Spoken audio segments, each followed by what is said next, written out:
Do you have that phone call? I told you I spoke with Obama on the phone about the the State of the Union, and we don't talk that often, but whenever we can, we talk.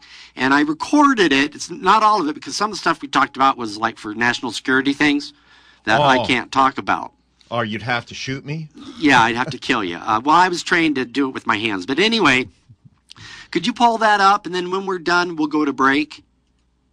Okay. Mr. President, if you don't mind, I'm going to record this conversation so I can let our listeners on our radio program hear what you had to say about the State of the Union tonight. Absolutely. I do appreciate you taking your time to talk with me and let our listeners know how you felt about your speech this evening. Absolutely. This is kind of cool. Now, you've listened to our broadcast, and I'm just kind of curious. What do you think of Ken? He's doing an unbelievable job.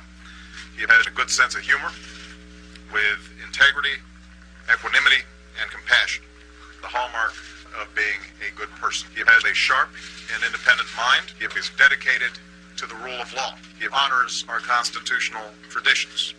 He respects the integrity of the judicial process and the appropriate limits of the judicial role.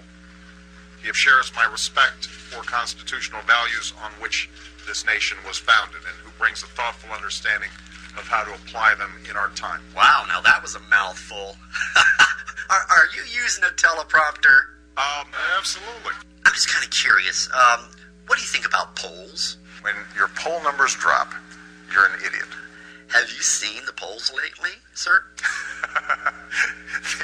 You can put lipstick on a pig. Let's just move on with why I called you tonight, okay? How do you feel about your State of the Union speech? Tonight, the American people heard a State of the Union that didn't reflect the America we see and didn't address the challenges we face. Tonight's State of the Union was full of the same empty rhetoric the American people have come to expect. Now, you were there. I wasn't. I couldn't see. How did the chamber respond to your speech? Half the chamber rise and half the chamber stay in their seats. Now, I don't know. I could be wrong, but I heard that the ratings of the listening audience wasn't quite what you hoped for. We see half the country tune in to watch, but know that much of the country has stopped even listening. Sadly, that's what's happened. Imagine if next year was different. Imagine if next year the entire nation had a president they could believe in. A president who rallied all Americans around a common purpose. A president with a common purpose makes common sense to me.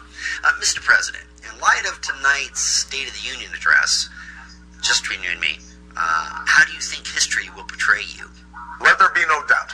I do not believe history will judge me kindly. One last question, Mr. President. What's your favorite radio program? Common Sense.